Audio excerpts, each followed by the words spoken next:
생각을 모으는 사람, 모니카 페트글, 안토니 보라틴스키 그림.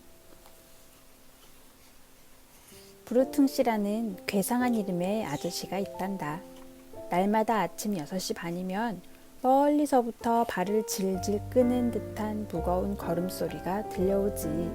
바로 아저씨가 내 집 앞을 지나가는 소리야. 그 시간에 내가 사는 동네는 무척 조용하거든. 8시 전에는 사람이 거의 다니지 않아.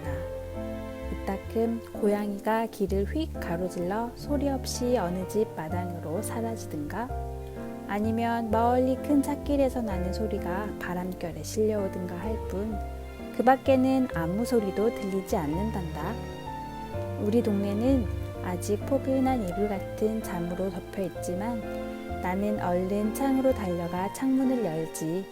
몸을 쓱 내밀고 길을 내려다보면 의뢰 아저씨가 첫 번째 가로등, 아니 두 번째 가로등 옆에서 구부정한 자세로 천천히 걸어오고 있단다.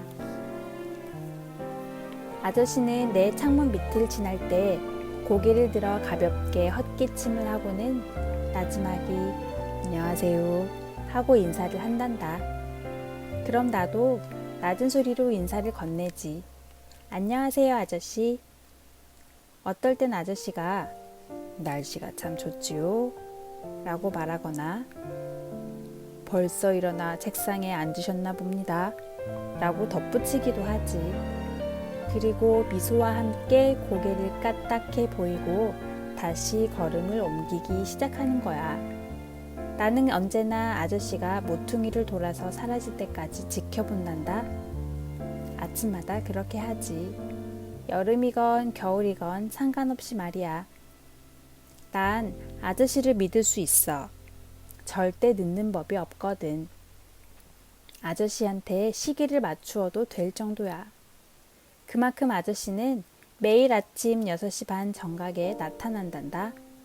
아저씨는 외투가 딱 한 벌뿐인데 얼마나 낡았는지 무릎 주변이 닳아서 실오라기가 비칠 정도야.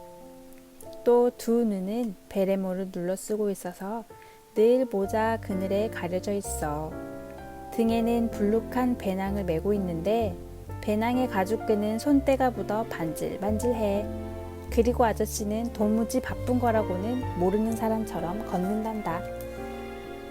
아저씨는 사실 아저씨라기보다 할아버지에 가까워. 노인들은 종종 시간이 아주 많은 것처럼 보이지. 사람들이 그림이나 도자기 또는 가구들을 주변에 두는 것처럼 노인들은 곧잘 자기 주위에 조심스럽게 시간을 쌓아놓곤 한단다. 아저씨가 다시 내 집 앞을 지나가는 건 2시 무렵이야. 조금 이를 때도 있고 조금 늦을 때도 있어. 그건 일이 얼마나 빨리 끝났느냐에 달려있지. 아저씨의 일은 생각을 모으는 거야. 예쁜 생각, 미운 생각, 즐거운 생각, 슬픈 생각, 슬기로운 생각, 어리석은 생각, 시끄러운 생각, 조용한 생각, 긴 생각, 짧은 생각. 아저씨에겐 모든 생각이 다 중요하단다.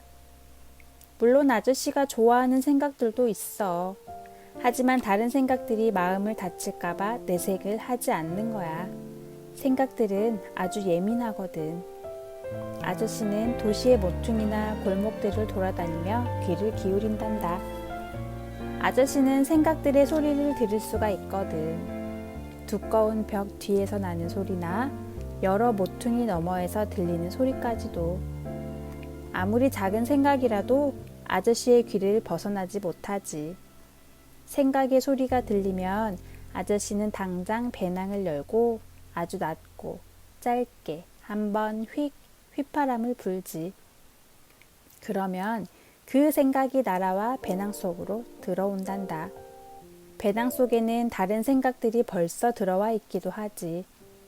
어떤 생각은 천천히 날아오고 어떤 생각은 번개처럼 빠르게 날아오다가 아저씨에게 쾅 부딪히기도 해. 그럼 아저씨가 넘어질 뻔하지. 그리고 어떤 생각은 배낭 주둥이를 금방 발견하지만 어떤 생각은 조금 시간이 걸리기도 한단다.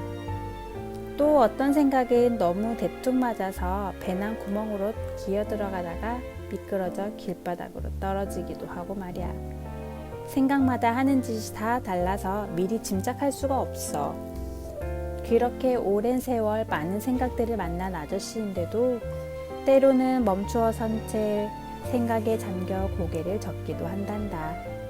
생각들이 저마다 그처럼 다를 수 있다는데 놀란 것이 수백 번도 넘는단다. 거리에서 발견한 생각들을 다 주워 모으면 아저씨는 조심스레 배낭끈을 여미고 배낭을 등에 짊어진단다. 그리고 불룩해진 배낭 때문에 여느 때보다 더 구부정한 자세로 다시 집을 향해 걷기 시작하지. 사람들은 생각들이 깃털이나 눈송이처럼 가볍다고 하지만 그건 소문에 지나지 않아. 무게가 250g보다 더 나가는 생각들이 많은 걸. 아저씨는 내 방 창문 밑에 이르면 내게 손을 흔들며 인사를 한단다. 그럼 나도 아저씨한테 손을 흔들어 인사를 하고 나서 잠깐 멈추었던 일을 다시 시작하지. 아저씨는 저기 주말농장 뒤에 있는 작은 집에 살고 있어. 작은 방 2개 하고 작은 욕실이 있는데 방 하나는 거실 겸 부엌 겸 침실이고 또 하나는 작업실이야. 아저씨는 그것으로 충분하단다. 더 많은 방은 필요 없거든. 다만 많이 걷고 나면 배가 고프고 피곤하니까 간단히 음식을 먹고 조금 쉰 다음 작업실로 들어간단다. 그리고는 배낭을 열고 미리 바닥에 깔아놓은 부드러운 큰 보자기 위에다 모아온 생각들을 붓는 거야. 아저씨는 우선 빈 배낭을 옆으로 밀어놓고 보자기 옆에 쪼그리고 앉아 서로 엉켜있는 생각들을 풀어놓는단다. 그리고 생각들을 기역, 니은, 디귿 순으로 정리해 선반에 갖다 놓는 거야.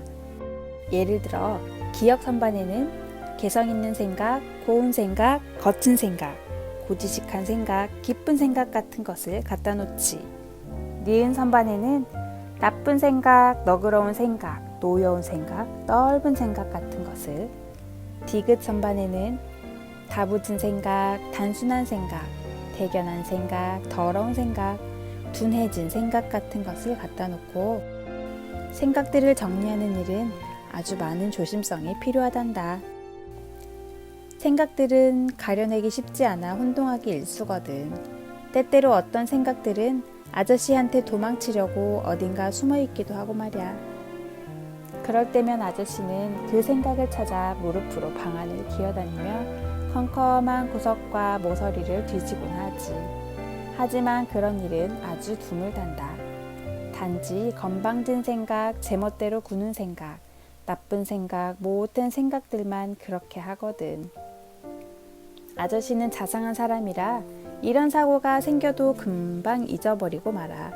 특히 아름다운 생각이 손에 들어오면 언제 그런 일이 있었냐는 듯이 잊고 말지.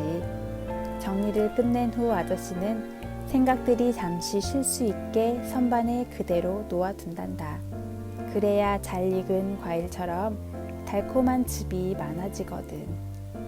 그렇게 되기까지는 약 2시간이 걸린단다. 그 다음엔 하나씩 들어올려 조심조심 커다란 대바구니에 담아서 밖으로 들고 나오는 거야. 밖에는 갈기로 깨끗하고 흙을 고른 커다란 화단이 있어. 아저씨는 생각을 하나씩 바구니에서 꺼내 흙 속으로 심는단다. 겨울에는 마당 뒤쪽에 있는 갈색 유리로 된 온실 속에다 심지. 아저씨가 손에 묻은 마지막 흙가루를 비벼 털고 나면 그날 일이 끝나는 거야. 이제 아저씨는 낡은 소파로 돌아가 다리를 탁자 위에 올려놓고는 1시간가량 열심히 신문을 읽는단다. 그리고 차를 1-2잔 마시고 곧 잠자리에 들지.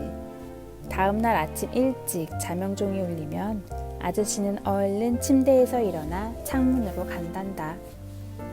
이슬이 내린 화단에는 불그스름한 아침 노를 받으며 세상에서 가장 아기자기하고 특별한 꽃들이 반짝이고 있어.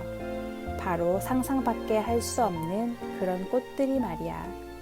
연한 하늘색, 붉은 벽돌색, 황금색, 달걀 흰자 위처럼 하얀색의 꽃들, 줄무늬가 있는 꽃들이 있는가 하면 작은 반점이 있는 꽃들도 있어.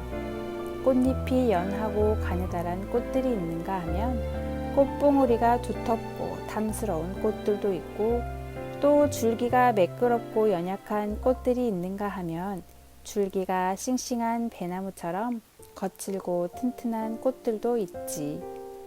그렇지만 모두 다 기막히게 달콤한 향기를 내뿜고 있어.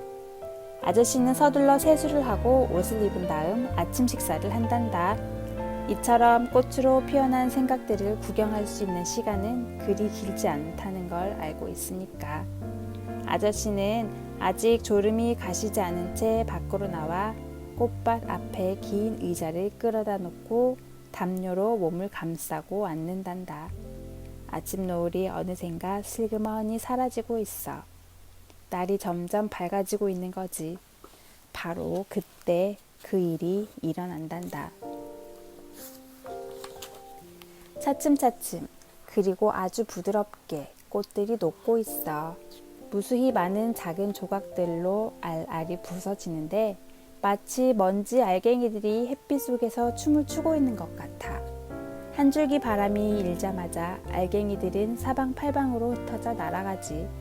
그때 무슨 멜로디를 만들어내는데 거의 들리지 않을 정도로 작은 소리야. 아저씨는 귀에다 손을 갖다 대고 몸을 앞으로 기울이지. 순간 잔뜩 주의를 기울인 얼굴 위로 전율이 흐른단다. 그러면 모든 것이 끝나는 거야. 아저씨는 아침 식탁을 치우고 외투를 걸치고 베레모를 이마 깊숙이 눌러쓰고 배낭을 둘러매고 다시 길을 떠나지. 그리고 6시 반에 다시 모퉁이를 돌아 우리 집 앞을 지나간단다. 나는 아저씨한테 단 한 번만이라도 아저씨를 거들며 그 광경을 보게 해달라고 얼마나 애원했는지 몰라. 하지만 헛일이었어. 아저씨 말로는 생각들은 아주 수줍음이 많대. 아저씨 옆에 누군가 낯선 사람이 있으면 꼭꼭 숨어 버린다는 거야. 그래서 아저씨도 생각을 모을 때는 언제나 주변에 아무도 없을 때까지 기다려야 한대. 그리고 다니는 길도 날마다 바꾸고 심지어 정원에다 높은 울타리까지 쳐놓았대.